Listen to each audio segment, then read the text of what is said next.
네, 안녕하세요. 국어 수업하는 강영입니다. 제가 오늘 여러분들한테 설명드릴 내용은 이제 시간 낭비 없는 공부법 이렇게 달아놨어요. 그러니까 우리가 이제 고3 때까지 지금 여러분들이 몇 학년이 됐든 간에 모의고사를 앞으로 여러 번 보게 될 거란 말이에요. 근데 그 모의고사를 너무 그냥 아깝게 제대로 경험도 안 되게 흘려보내는 친구들이 너무 많아요. 그래서 어떻게 우리가 전략적으로 잘 모의고사를 풀어내야 하는지, 그리고 그걸 푼 다음에는 어떻게 오답 노트를 해서 내 자산으로 쌓아나가야 하는지 설명을 드리려고 합니다. 자, 먼저 이제 모의고사 제대로 푸는 법, 시간 안배 및 풀이 순서하고 적어놨어요. 이제 우리가 수능 기준으로 이제 얘기를 했을 때 독서, 문학, 선택 과목 이렇게 이제 순서대로 구성이 되어 있죠. 그래서 17문항 독서가 먼저 나오고 그 다음에 17문항 문학이 나오고 마지막으로 11문항 선택 과목을 여러분들이 풀게 됩니다. 근데 이제 풀이 하실 때는요, 독서를 가장 마지막에 푸시는 게 좋아요. 그런 얘기 많이 들어보셨을 텐데 아직까지 이제 1학년, 2학년 친구들은 이런 얘기하는 경우가 많아요. 아, 선생님 저는 비문학이 문학보다 정답률이 좀 높아서 비문학 먼저 풀려고 하는데요. 이렇게 얘기하는 경우가 있는데 우리가 장기적으로 수능까지 봤을 때 변별력은 비문학에서 생겨요. 문학은 어려운 부분이 나온다고 하더라도 시간을 엄청 잡아먹거나 아니면 뭐 난이도가 급격하게 높아서 풀기가 힘들거나 이런 문제는 사실 없고, 내가 만약에 문학에서 오답률이 높다 하면 공부가 아직 좀 덜 된 거예요. 그래서 순서는 이제 선택 과목 먼저 푸시고 그 다음에 문학 푼 다음에 독서를 마지막에 푸는 방법으로 하되, 문학의 오답률이 높은 친구들은 거기서 문제를 많이 풀어서 실력을 쌓아나가는 방식으로 정리를 하시는 게 좋아요. 그래서 이제 선택 과목 같은 경우에는 1, 2학년들은 앞에 화작이랑 언매가 막 섞여서 나오죠. 문학이랑 비문학 지문도 좀 섞여서 나오고요. 그래서 조금 같이 설명하기가 애매하지만 수능 기준으로 말씀드릴게요. 선택 과목 먼저 싹 푸는데 10분에서 15분 안에 푸세요. 우리가 언매 같은 경우에는 사실 10분 조금 넘겨서 컷할 수 있어요. 화작 같은 경우에는 시간 단축 너무 많이 하려고 무리하면 오답 생기니까 그럴 필요는 없고요. 15분 정도 잡고 푸시면 됩니다. 그 다음에 이제 문학을 푸는데, 문학은 문제에 따라서 시간 차이가 좀 나요. 내가 해석이 잘 안 되고 말리는 지문이 나왔다면, 말리는 작품이 나왔다면 시간 조금 더 써야 되겠고, 아니면 조금 빨리 끊어낼 수 있을 거고요. 그래서 얘도 20에서 25분 하고 적었는데 보통 25분 안에 쳐내면 괜찮습니다. 그렇게 하고 나면 이제 남은 시간은 마킹하고 뭐하고 다 한 다음에 독서에 다 들이부어야 돼요. 독서를 마지막에 이제 어려운 문제까지 다 풀어내면 너무 좋겠지만, 그렇지 못하더라도 최대한 지문을 다 풀어낼 수 있으려면 시간이 이 정도는 할애가 돼야 된다. 그래서 시간을 이렇게 잡고 푸는 연습을 하시고요. 혼자서 모의고사 연습할 때는 각 파트별로 풀고 얼마나 내가 시간을 썼는지 확인을 한번 해보세요. 타이머 켜놓고 선택 과목 끝나면 한번 중간에 퍼즈 한번 눌러서 시간 체크하고, 그 다음에 문학 풀고 눌러서 시간 체크하고, 요즘 핸드폰에 다 이 기능 되잖아, 그치? 그래서 그거를 다 해서 내가 어디에 강점이 있고 어디에 약점이 있는지 체크를 한번 해보세요. 그렇게 하고 나서 내가 제시한 기준이랑 비교를 해보면서 만약에 내가 진짜 문학을 잘하고 진짜 독서를 못해요. 그러면 이 시간 줄여서 여기다 써야죠. 만약에 내가 독서를 진짜 잘해, 난 어려워도 잘해, 그러면 문학의 시간을 좀 더 써야죠. 그래서 기준을 가지고 계시되 자신의 기본적인 풀이 시간을 체크해서 거기에 플러스 마이너스 하시는 것이 중요합니다. 너무 그냥 이게 답이라고 때려 맞출 필요도 없고요. 너무 이걸 무시하고 자기 맘대로만 해도 사실 잘 풀면 이 시간 정도에 풀게 돼 있어요. 그래서 그거를 가감해서 시간을 정한 다음에 그걸 자기 기준으로 삼고요. 계속 체크를 하세요.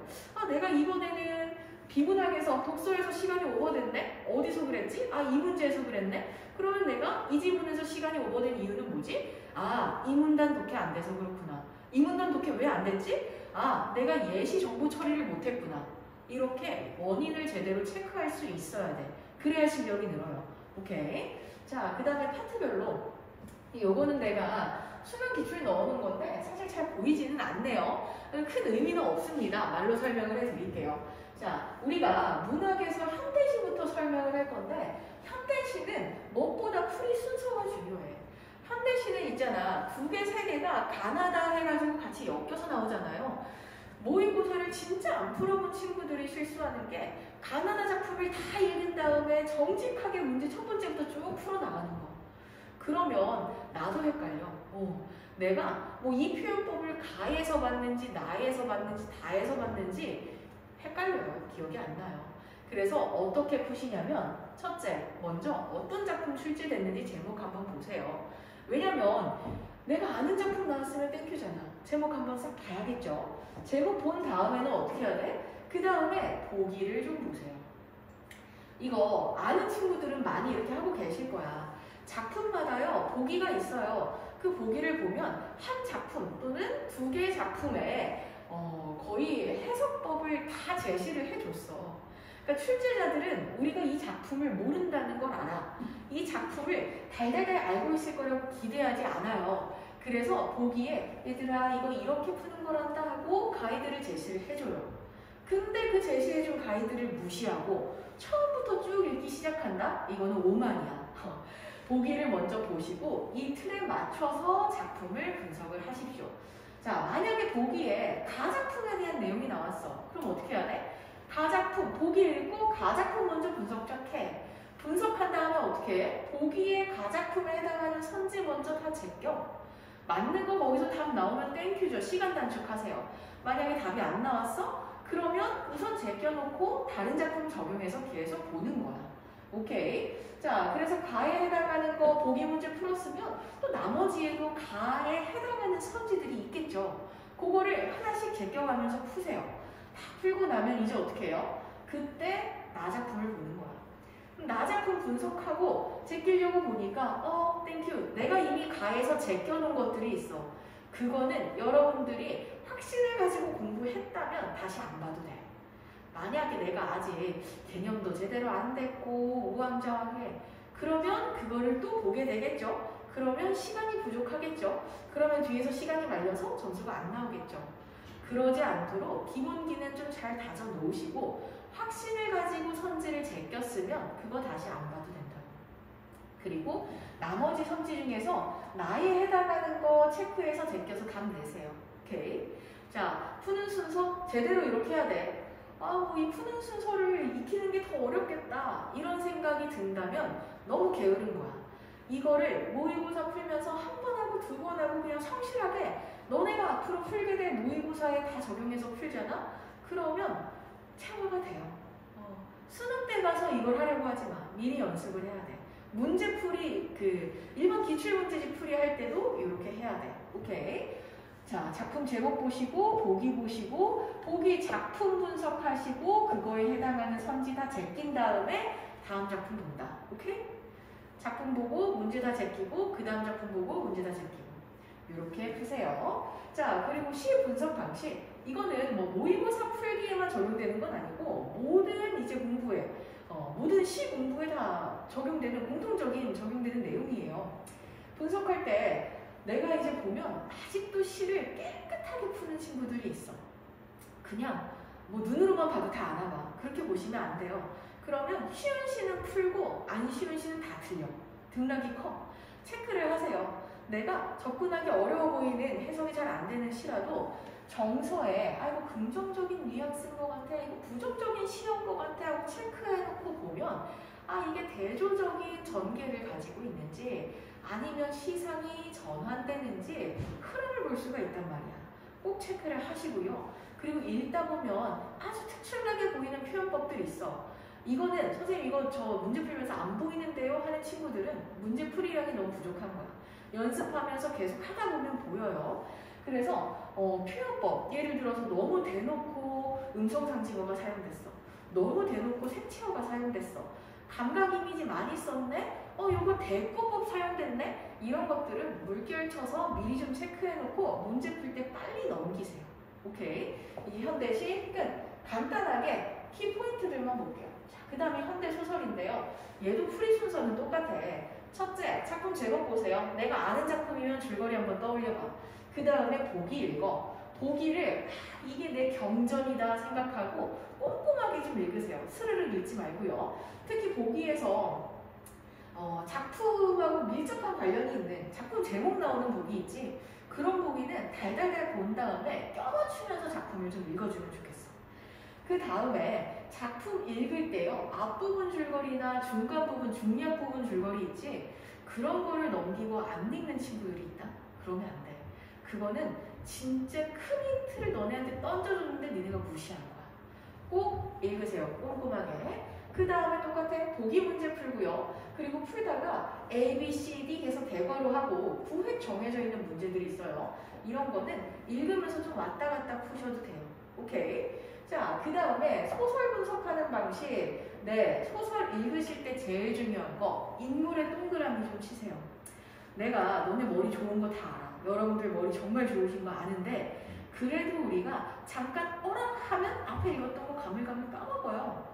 일시적인 기억력이다 보니까 금방 날아가고 헷갈린다고. 체크를 해놓으세요. 인물의 동그라미 쳐놓고 이 인물 저 인물 왔다 갔다 하다가 나중에 전체 줄거리 잡으시면 돼. 그리고요, 현대소설에서 조금 어렵게 나오는 경우가 이제 역순행적 구성이나 회상, 과거랑 현재 왔다 갔다 하는 그런 역순행적 구성 있죠. 아니면 배경이 달라지거나 아니면 두 가지 사건이 나란히 가거나 여튼 간에 배경이 다른 장면이 왔다 갔다 하는 그런 내용이 어렵게 출제가 돼요. 그래서 그런 거는 여러분들이 좀 주의해서 체크를 해야 돼요. 배경이라는 건 시간적 배경, 공간적 배경 다 배경이에요. 둘 중에서 특히 시간적 배경을 드러내는 단어들이 있으면 체크를 좀 해주세요. 지난주, 어젯밤, 작년에도, 옛날에도 이런 거 있지? 체크를 해놓고 이거 시간 순으로 가는 거 맞나? 하면서 확인 좀 하세요. 플러스 기초적인 거 내용을 정확하게 이해하면서 읽어야 돼. 이게 당연한 건데 여러분들이 소설은 되게 내용 단위가 큰 두루뭉술한 거라고 좀 생각하고 있는 경우가 있어. 그냥 슬금슬금 대충 읽고 넘기는 경우가 있어요. 그러지 마시고요. 꼼꼼하게 좀 확인하세요. 그리고 하나만 더 얘기하면 서술 시점 체크하세요. 서술 시점 문제가 아주 자주 나오진 않아. 근데 그래도 다른 표현법들에 비해서는 자주 나오거든. 1인칭, 3인칭 이런 용어를 쓰진 않지만 그 말을 이제 평가한 방식으로 줄글로 풀어서 낸단 말이야. 그러니까 이게 어떤 시점에서 서술됐는지는 체크를 하고 읽어주십시오. 네, 그 다음에 고전 의문이에요. 고전 의문은 암기가 기본이야. 만약에 나는 정시 파이터다 이래가지고 1학년 때 관동별곡 하는 거, 3인국, 승민국 하는 거 하나도 암기 안 하고 그냥 넘어왔다? 해야 돼. 내신 끝났어도 해야 돼. 고전은 암기가 기본이기 때문에 먼저 좀 외워주셔야 돼요. 그런 표현법들은 반복해서 나오는데 안 외우면 몰라. 현장에서 이해할 수 있는 게 아니야. 그래서 외워주셔야 되고요. 풀이 순서는 비슷해요. 얘도 이제 제목이랑 보기 먼저 읽어주시고요. 그 다음에 우리가 앞서서 다른 작품에서 외웠던 어휘들 또는 다른 작품에서 계속 반복적으로 사용됐던 표현법들 있죠? 그런 거는 확인하면서 보셔야지. 특히 계절이나 정서, 주제를 드러낼 수 있는 어휘 있지. 예를 들어서 효를 드러내는 거, 춤을 드러내는 거, 절개를 드러내는 거 아시잖아. 사군자 같은 거, 그치? 그리고 계절적 배경을 드러내는 거, 도화, 행화 이런 거는 체크하면서 읽으세요. 그래야 이 작품 속에 계절의 흐름이 드러났는지 아니면 자연물에 빗대서만 설명하는지 한눈에 보여요. 꼭 체크를 하면서 읽어주시고 이미 아는 작품이 나왔다. 그래도 웬만하면 쓱 보기는 보세요. 완전 제끼지 마. 근데 진짜 내가 너무 잘하는 작품이 나왔다. 그러면 시간 단축의 기회로 삼으시고 아싸 하고 푸시면 돼요. 오케이. 이제 고3들은 EBS 달달 공부하다 보면 수능 때 그런 기회가 있을 거야. 이번에도 많이 있었을 거야. 자, 그 다음에 분석 방식. 아까 얘기한 거예요. 어휘 암기가 가장 중요합니다. 암기 먼저 하시고요. 내신 어렵다고 주요 작품 안 한 친구들은 다시 분석하고 표현법들 몇 가지 암기를 해 놓으셔야 된다. 이게 안 된 친구들은 다시 뒤적뒤적 책 꺼내서 주요 작품들 달달달 보세요. 그게 먼저야. 자, 그 다음에 고전소설. 고전 소설은 풀이 순서는 다 비슷해요. 보기 읽고 작품 제목 보고 중략 부분, 앞부분 줄거리 보시고 푸는 건 똑같은데 얘는 진짜 인물을 체크하면서 읽는 게 너무 중요해. 고전 소설은 있잖아요. 같은 인물을 진짜 다양한 단어로 바꿔서 지칭을 해. 그래서 우리가 깜빡하면 얘가 얘인 걸 놓쳐.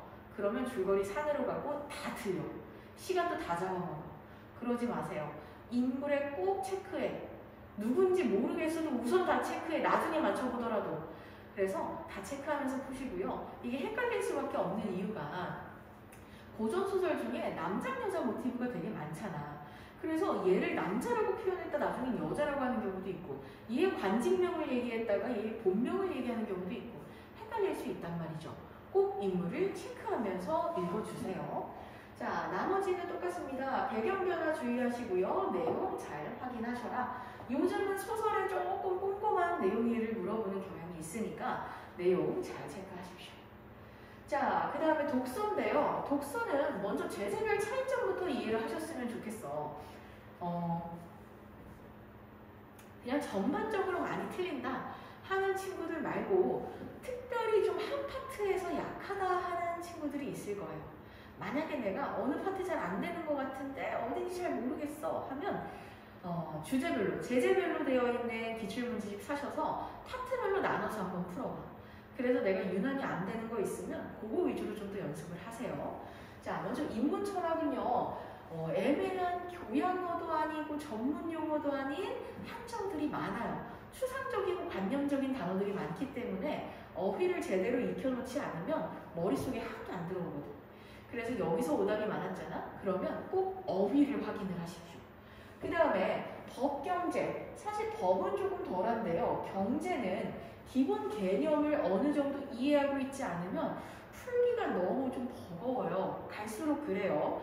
그래서 만약에 내가 경제에서 자꾸 오답이 난다 하면 뭐 다른 경제책을 갖다 공부하실 필요는 없고요. 제시문에 있는 내용을 내가 그 내용 공부한다는 생각으로 조금 제대로 한번 이해는 하고 넘어가세요. 그리고 경제에서 그래프 보는 문제가 간혹 출제가 돼요. 기출에는 많이 있어요. 그래서 그런 그래프도 내가 잘 볼 줄 모른다. 물론 여러분들 수학 잘 하시니까 잘 하겠지만 그래도 혹시 모른다 하면 한번 점검하셔야 돼. 주변의 도움을 받아서라도 선생님 제가 이 부분 잘 안 되는데 이거 조금 하는 거 몇 문제 비슷한 유형 모아가지고 좀 도와주실 수 있나요? 요청을 하세요. 그래서 공부를 하고 넘어가십시오. 이 경제 파트는 좀 개념 이해가 필요하다. 그 다음에 자연과학 기술. 자연과학이랑 기술 한 번에 묶어놨어요. 얘네의 특징은요. 정보량이 많아. 엄청 많은 개념을 쫙 준 다음에 그거에 대한 예시도 주고 그거에 대한 새로운 발전된 학설도 주고 아니면 얘의 다른 개념도 주고 정보가 되게 많이 나와요. 그래서 여러분이 이 정보를 처리하는 툴을 좀 갖고 계셔야 돼. 별게 아니라 옆에다가 간단하게 구조를 짜놓는다든지. 구조라는 게 별게 아니야. 그냥 글자 하나하나 쓰고 화살표해서 순서 정도 써놓으라는 거야. 그것도 어려우면 그냥 지문 위에다가 키워드 동그라미 쳐가지고 걔네들끼리 화살표로 연결해서 얘가 얘 다음에 순서다, 이 다음에 얘가 된다, 두 개로 나뉜다 이렇게 크게 그냥 표시를 쫙쫙 그어서 해버려. 안 그러면요 머릿속에도 안 들어오고 정보도 날아가요. 그래서 얘는 데이터 처리하는 능력이 많이 필요하고 그래도 이게 잘 안 된다? 그럼 이거는 이제 내가 정보 처리하는 그 용량이 작은 거야. 독해를 그동안 많이 안 해봐서. 그래서 연습을 좀 많이 하셔야 된다. 그 다음에 예술이랑 독서는 안 어려워요. 근데 간혹 가다가 다른 거 어려운 거 잘하는데 여기서 틀리는 친구들이 있거든. 그런 친구들은 너무 감으로 푸는 거야. 너무 우습게 본 거야. 내용이 대충 그냥 뭔가 알겠는 내용이니까 내가 그냥 아는 지식으로 풀어버리는 거지. 너네 뭐 도덕 같은 거 볼 때처럼 그러시면 안 되고요. 주관적 독해하지 않고 제대로 정보 찾아 풀 수 있게 그것만 주의하십시오. 자, 그래서 독서는 뭐 어떻게 풀어야 되냐. 우선 문제가 어떤 문제들이 나왔는지 한번 쓱 보세요. 특히 어휘 문제가 나왔다 하면 어휘는 읽으면서 탁탁탁 바로 쳐내고 끝내버려. 다 끝나고 다시 보지 말고요. 그리고 딱 뭔가 보니까는 엄청 어려워 보이는 활용 문제가 있는데 얘가 뭐 가에 대한 거래. 가 보니까 이쪽에 있네? 아, 저기 제대로 꼼꼼히 읽어야겠다. 이 정도 쓱 스캔하고 시작하시라고. 그 다음에 읽을 때는 키워드 체크하면서 읽으시는데 당연한 거예요. 비문학을 깨끗하게 푸는 친구들은 진짜 수능 때 잘 볼 수가 없어. 키워드에 동그라미 치시고 얘보다 더 큰 덩어리 키워드가 나왔으면 네모 치시고 핵심 내용은 밑줄 치시고 요거에 대한 요약된 정보가 또 나오면 물결 치시고요. 근데 구구절절 수식어가 너무 길어가지고 내가 내용 정보 처리가 안 된다. 괄호 쳐. 그리고 예시가 나왔어. 중괄호 쳐서 묶어줘.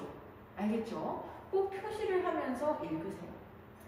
자, 그리고 선택 과목인데 내가 이거는 진짜 꼭 얘기를 하고 싶어.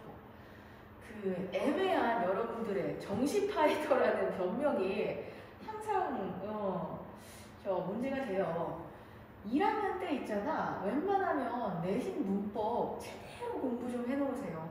내신 문법 요즘은 되게 꼼꼼히 다루거든. 그거 수능 때까지 다 써먹어야 돼. 배우고 까먹지 마세요. 꼼꼼하게 해놓으시고요. 중학교 때 하는 의문 파트 문법 그거 1학년 때 내신에 바로 나오잖아. 우리가 배우는 문법, 국어 문법은 결국 다 누적이거든요. 그러니까 다 까먹지 않게 좀 쌓아두세요. 보고 날리고 하지 말라는 거. 오케이? 자, 그래서 만약에 내가 이미 선생님 저 1학년 끝났는데요. 이제 2학년 올라가는데요. 근데 선생님 저 정시하려고 내신 별로 안 봤는데요. 하면은 이제라도 문법 해야 돼. 선생님 저 화작 선택할 건데요. 하면은 내가 할 말은 없지만 웬만하면 엄매를 선택을 하세요. 엄매 선택했을 때 좋은 점, 첫째, 시간 단축할 수 있고요. 둘째, 표준 점수가 잘 나옵니다. 엄매를 하십시오. 그래서 1학년 때부터 차곡차곡 해가지고 엄매를 쌓으시고요. 2학년 때 선택 과목이 이제 그 독서랑 문학하는 게 아니라 엄매랑 화작 중에 선택하는 거 2학년 때 선택하는 친구들이 있어. 학교마다 달라. 근데 엄매면 내신 열심히 해. 내신 버렸다고 엄매 안 하지 마시고요. 내신 열심히 하세요. 어차피 해야 되는 거야. 근데 만약에 내가 2학년 때 엄매 화작 선택 과목 하는 게 아니라 뭐 문학이나 독서 중에서 하게 된다 하면 그래도 방학 중에 한 번 이상은 개념 정리를 하세요. 이때까지 안 하잖아? 그럼 어떤 문제가 생기냐면 3학년 올라갔는데 모든 걸 다 해야 돼서 할 게 너무 많은데 그때 엄매를 처음부터 하고 있어야 돼. 그러면 양이 너무 많아서 버겁거든? 그런 친구들은 이제 어쩔 수 없이 선택권 없이 화작을 하게 되는 건데 그러지 말고 미리 해놓고 조금 반복 학습하세요. 엄매에 대해 가장 내가 부탁하고 싶은 건 그거야. 자, 그래서 이제 엄매 문제 풀 때 어떻게 풀어야 되냐. 요즘 이제 수능형 문법 문제 특징이 보기가 되게 긴 거예요. 보기를 보시면 우리가 그동안 공부했던 내용들이 잔뜩 들어가 있고 그거에 플러스 조금 낯선 내용이 덧붙여 있어. 그래서 그 긴 지문을 현장에서 다 읽고 다 이해하고 있으면 시간 부족해서 안 돼요. 그걸 읽으면서 그냥 이 내용 오케이 이거 지금 합성어 얘기네 하면서 요만큼 날리고 새로 나온 내용만 이해한 다음에 풀어야 돼. 거기서 처음부터 읽고 있으면 안 된 거야. 개념 공부 다시 해야 돼. 그래서 내가 언내에서 보기를 읽을 때는 아는 정보 확인하기 플러스 알파 정도로 읽어줄 수 있어야 된다. 그게 안 되면 개념 한 번 더 하셔라. 오케이. 자, 그 다음에 또 내가 문제풀이를 했는데 오답이 너무 많아. 그러면 더 문제를 풀 게 아니라 개념 다시 하셔야 돼. 엄매는 문제풀이보다 개념 정리가 우선이에요. 그 다음에 어느 정도 이상 안정적인 실력이 내가 쌓였다. 그러면 내가 틀리는 유형 문제를 좀 수집해 놓으세요. 그거는 내가 자꾸 실수하는 부분이 있어서 오답이 나는 경우가 많거든. 그러니까 문제를 좀 모아가지고 내가 어떤 거에 약점이 있는지 확인을 할 필요가 있어요. 그래서 그 이후에는 문제 수집하십시오. 그 다음 화작. 화작은 사실 화작 선택하는 친구들이 화작 공부 많이 하진 않아요. 기출 정도 돌려보는 거지. 근데 여기서 무리하게 시간 단축하려고 하는 친구들이 있어. 그러지 마세요.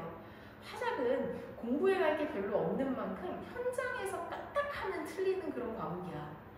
얘는 현장에서 제대로 독해해서 풀어야 되는 거지. 여기서 내가 무슨 엄매처럼 뭐 10분 컷, 11분 컷 하겠다. 이러면은 되려 역효과가 날 수 있어요. 근데 이제 내가 기출을 풀면서 이제 화작 유형이 어느 정도 정해져 있으니까 자주 틀리는 유형이 있을 수 있어요. 그러면 그 유형만 모아가지고 좀 문제풀이 훈련을 하세요.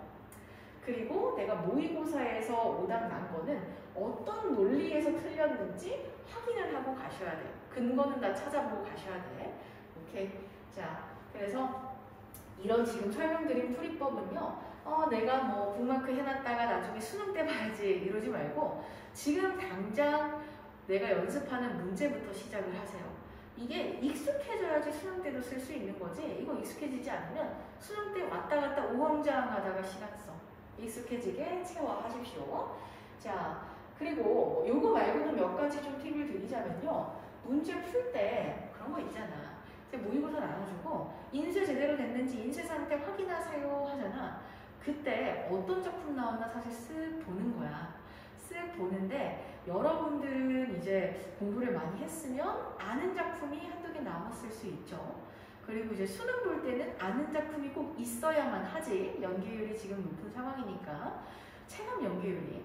그래서 쓱 보면서 내가 아는 작품이 나왔다 하면 이제 딱 덮어놓고 기다리는 동안 머릿속으로 굴려야 돼요. 아, 거기 중요한 내용 뭐였지? 표현법 뭐 나왔지? 아, 오케이 하고 걔부터 싹 쳐내는 거야. 오케이. 자, 그런 팁도 있고요. 그리고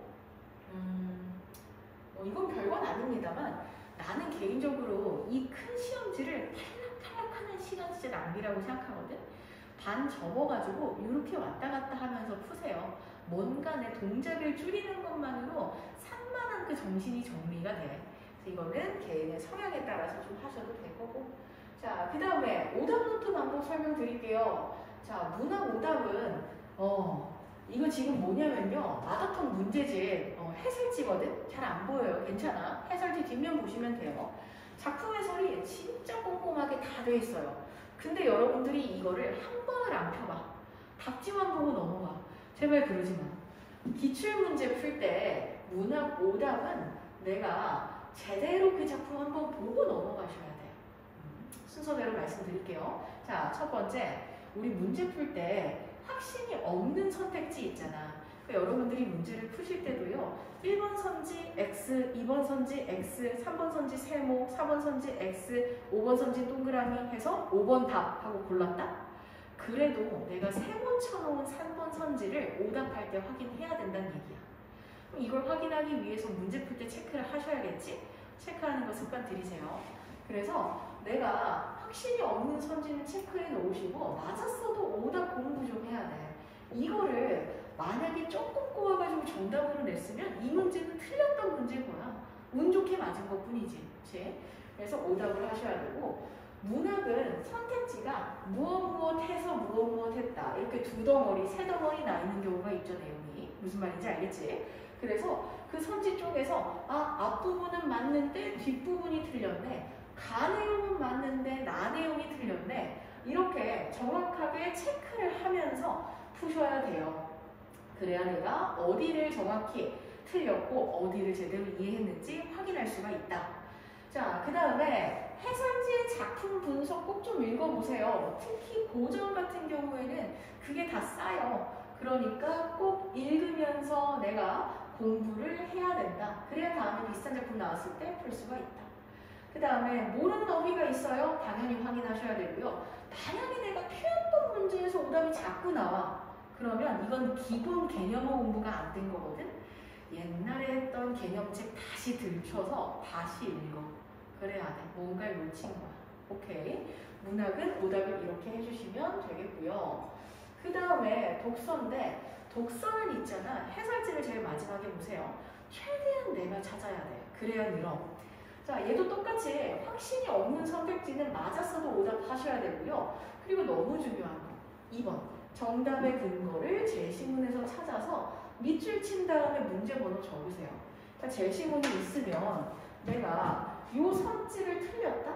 그러면 이 선지가 어디서 나왔기 때문에 답이 되는지를 지문에서 찾아서 밑줄을 쭉 긋고 17- 동그라미 1번 이렇게 적어놓으라고. 이렇게 근거 분석이 돼야지 오답이 된 거야. 이게 안 됐으면 오답 안 된 거야. 답만 고친 건 있잖아. 너네가 이 모의고사 한 세트 풀었을 때 얻을 수 있는 것 중에 10%도 못 얻어가는 그런 오답 방법이야. 꼼꼼하게 보십시오. 그러려면 이 방식이 훈련이 돼야겠지. 꼭 하세요. 자, 그 다음에 만약에 내가 이제 오답 다 하고 근거도 다 찾았다. 그 뒤에 해설지랑 맞춰봐. 해설지에서 그 근거가 안 나와 있다. 그러면 선생님한테 선생님 저 이거 근거 이거라고 찾았는데 맞나요? 하고 점검 좀 받아. 그랬는데 만약에 틀렸잖아? 그러면 어디서 내가 논리적 오류가 발생해서 이거를 잘못 찾았는지를 크로스 체킹 해야 돼. 안 그러고 대충 넘어가면 그냥 내 틀린 생각 계속 반복할 뿐이야. 알겠죠? 꼭 꼼꼼하게 하나를 봐도 꼼꼼하게 해야지 백날 문제만 푼다고 문제집만 쌓인다고 절대 실력이 늘지 않습니다. 알겠죠? 자, 그리고 마지막으로 내가 풀면서 어휘를 애매하게 몰라가지고 틀리는 경우 있어. 사전 좀 찾아보세요. 예를 들어서 내가 급등이라는 단어가 있어. 급등이라는 단어의 뜻을 제대로 아는 친구가 생각보다 없다. 말을 잘못했다. 반등, 급등이 아니라 반등. 반등이라는 단어의 뜻을 제대로 알고 있는 친구가 없어. 반등은요, 떨어졌다가 올라가는 걸 반등이라 그래. 급등은 그냥 빨리 올라가는 거잖아. 반등은 떨어졌다 올라가는 거야. 이런 식으로 우리말이라서 대략적으로 알고 있는데 미묘하게 그 다른 어감을 놓치는 경우들이 있어. 그러다가 어휘 문제에서 틀리거든요. 제대로 점검을 하셔라. 오케이. 자, 그래서 여기까지 이제 오답 방법 설명을 드렸고요. 내가 이걸 백날 얘기해도 여러분들이 한 번을 해보지 않으면 아무 의미가 없어. 이거 보시면서요, 꼭 오답을 제대로 해보세요. 그리고 그 방법으로 했을 때 내가 뭔가 조금 더 알게 된 것 같아 하는 기분을 여러분들이 느끼면 그 이후에 계속 실력이 쌓여 나가는 거야. 그냥 백날 문제만 풀면서 이거 맞나 아닌가? 뭐 국어는 해도 느는 것 같지도 않고 모르겠어. 이런 기분이 든다면 안 늘고 있는 거야. 알겠죠? 자, 꼼꼼하게 해보시고 혹시 공부하다가 이 방법대로 내가 하는데 뭔가 제대로 못하고 있는 것 같아요. 틀린 것 같아요. 확인받고 싶어 하시면 언제든지 선생님한테 물어보십시오. 네. 여기까지 공부법 설명 마치겠고요. 궁금한 점 있으면 언제든지 제 카카오톡에 초점국어 검색해서 선생님한테 오픈 채팅방에 이제 질문을 해도 되고 아니면 따로 이제 연락을 주셔도 되겠습니다. 네, 들어주셔서 감사합니다. 공부 화이팅 하십시오.